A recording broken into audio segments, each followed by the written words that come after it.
Kalau Anda terkena penyakitnya dan divonis menjadi bagian dari ahli penyakit itu, misal yang sekarang terkena misalnya kena corona atau kena yang lain, kena cancer, kena macam-macam, maka Allah ajarkan zikir yang selanjutnya yang bisa Anda bacakan, tapi tolong dibacakan dengan penuh keikhlasan dan permohonan kuat kepada Allah Subhanahu wa taala.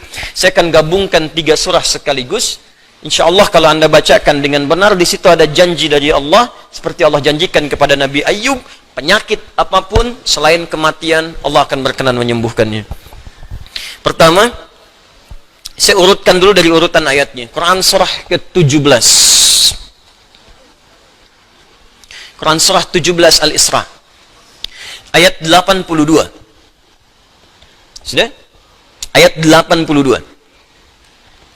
Disambungkan ke Quran surah ke-21 Al-Anbiya ayat 83 sampai 84. Nanti saya bacakan ayatnya. Terakhir ditutup dengan Quran surah pertama Al-Fatihah ayat 1 sampai 7. Quran surah ke-17 Al-Isra ayat 82. Quran surah ke-21 Al-Anbiya ayat 83 sampai 84 dan ditutup dengan Quran surah Al-Fatihah ayat 1 sampai ayat 7. Sekarang perhatikan baik-baik. Awas, ini bukan ilmu takatik ya. Ini isyarat Al-Quran. Wa nunazzilu minal Qur'ani ma huwa shifaa'un. Ini poinnya. Wa rahmatul lil mu'minin wa la yazidul zalimina illa khasara. Wa nunazzilu minal Qur'an, dan kami turunkan dari ayat-ayat Al-Quran itu ma huwa shifaa'un, ada yang bisa menjadi syifa. Apa itu syifa? Obat. Apa itu obat? Syifa. Ibu syifa, ibu obat. Baik. Obat penawar itu ada 2 nama. Seperti penyakit pun ada 2 nama. Satu, obat bagi penyakit fisik yang standar, disebut dawa namanya, dawaun. Penyakitnya daun, obatnya dawaun. Ya, ada riwayat mengatakan likulli da'in dawaun. Setiap penyakit pasti ada obatnya, kecuali kematian. Ya, kecuali kematian. Selain kematian, kata Nabi, ada obatnya. Ya, kalau kita mau kreatif, kita dapatkan analisis, dapatkan hadis. Ya, likulli da'in dawaun. Da itu penyakit fisik. Ya, pusing, sakit perut, sakit gigi, macam-macam. Kata Nabi, Anda kreatif, dapat obatnya. Obat untuk fisik ini disebut dawa namanya. Ada yang kedua, disebut dengan maradun. Maradun. Marad itu lebih kepada penyakit hati, penyakit jiwa, roh. Ini Quran surah kedua Al-Baqarah ayat 10, fi qulubihim marad fazadahumullahu marada. Ada orang-orang munafik yang kena penyakit, fisiknya sehat, kuat, ke masjid nomor 1, saf pertama dia, cuma di hatinya ada penyakit. Ya, masuk masjid nyanjung Nabi, keluar masjid mencela Nabi. Nah, itu penyakit, hati-hati. Masuk masjid nyanjung-nyanjung, keluar mencela-cela. Di depan berkata baik, di belakang menjelek-jelekan. Ah, itu sakit. Ah, itu sakit tuh. Ya. Apa penyakitnya? Marad. Obat penyakit hati ini, maka namanya bukan dawa, tapi disebut dengan syifa. Syifa. Syifaun. Tahan, pelan-pelan.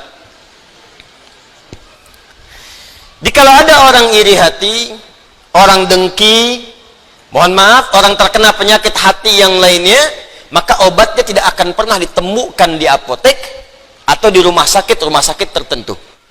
Silahkan Anda datang ke Kimia Farma, datang ke apotek-apotek yang Anda dapatkan di sekitaran, Century dan sebagainya. Tanyakan, ada nggak obat penyakit hati?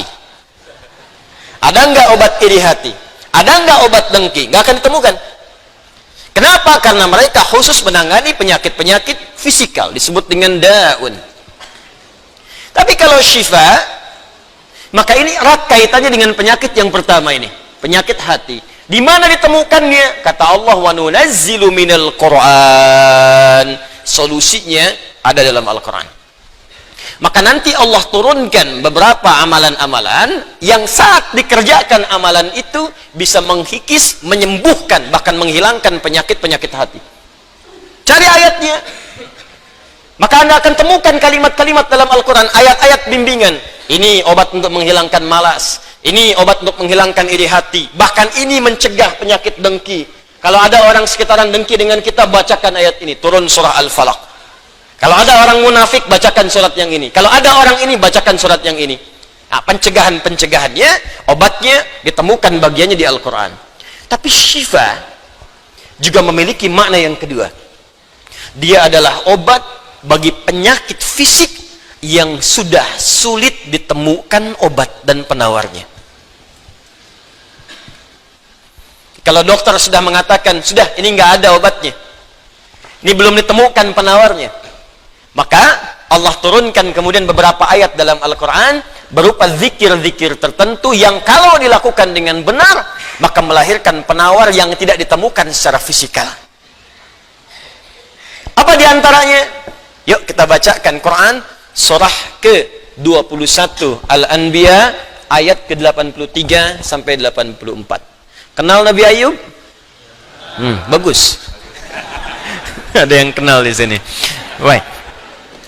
Bukankah ujian Nabi Ayub salah satunya kena penyakit fisik? Bukankah ujian Nabi Ayub alaihissalam salah satunya kena penyakit fisik? Ya. Pertama ujian harta, habis semua asetnya. Yang kedua ujian keluarga, wafat semua anaknya. Yang kedua ketiga ujian fisik. Ditimpa, diuji dengan penyakit, maaf, yang belum ditemukan obatnya, tidak akan pernah dirasakan orang sebelumnya, tidak dialami orang setelahnya, saking parahnya penyakitnya. Dokter mengatakan sudah nggak ada obat. Orang mengatakan secara klinis mustahil sembuh, nggak ada obatnya. Maka apa yang dikerjakan oleh Nabi Ayub alaihissalam? Ingat, ini pesan dari Al-Quran. Ada isyarat begini, ketika manusia mengatakan, makhluk mengatakan ini mustahil, itu tanda pertama dari Allah supaya langsung kita diminta untuk memohon kepada Allah subhanahu wa ta'ala. Jadi kalau ada orang mengatakan ini nggak bisa, itu langsung tanda langsung dari Allah supaya tinggalkan pendapat makhluk, minta kepada Khalik. Itu poinnya. Makanya seringkali ujian penyakit itu diantaranya mendorong kita untuk mendekat kepada Allah. Jadi kalau Anda diberikan penyakit sampai parah, nggak menyebut nama Allah juga, perlu dikasih apa lagi supaya ingat sama Allah? Jadi kalau diberikan yang paling parah, nggak sempat menyebut nama Allah juga, Anda perlu dikasih apa lagi? Karena itu seringkali ujian itu, kata Nabi, jika Allah mencintai seorang hamba, diberikan ujian supaya dekat dengan Allah. Innallaha idza ahabba 'abdan ibtala. Allah itu kalau sudah cinta dengan seorang hamba, diberikan ujian supaya ingat, nyebut. Mungkin sebentar lagi wafat, sebut nama Allah, dekatkan diri dengan Allah. Makanya, maaf ya, nikmat kesehatan itu berharga ketika sakit. Ya, syukur nikmat itu datang ketika sakit. Peningkatan ibadah hadir ketika sakit. Begitu diuji, ingat Allah. Nah, ini yang dikerjakan Nabi Ayub alaihissalam. Begitu penyakitnya sudah mulai mengganggu beliau ibadah, maka perhatikan zikirnya.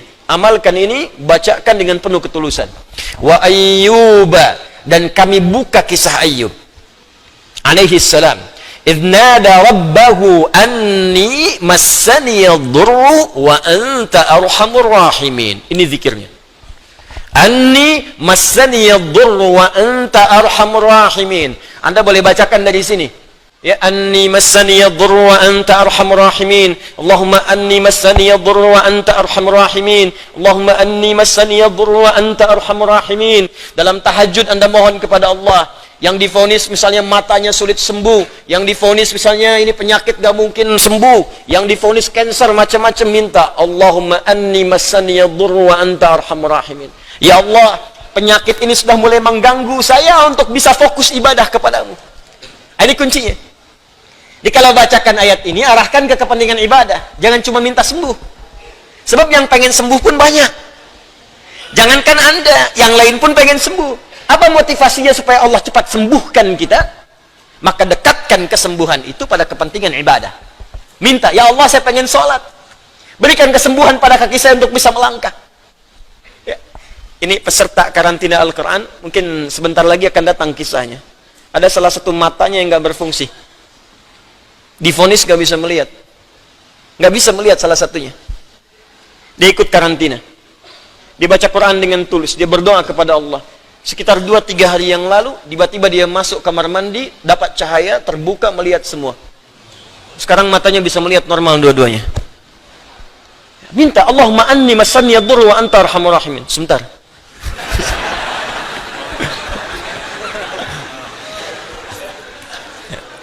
Ya Allah, ini penyakit sudah mulai mengganggu saya untuk ibadah. Saya pengen ke masjid ya Allah. Saya pengen Jumatan.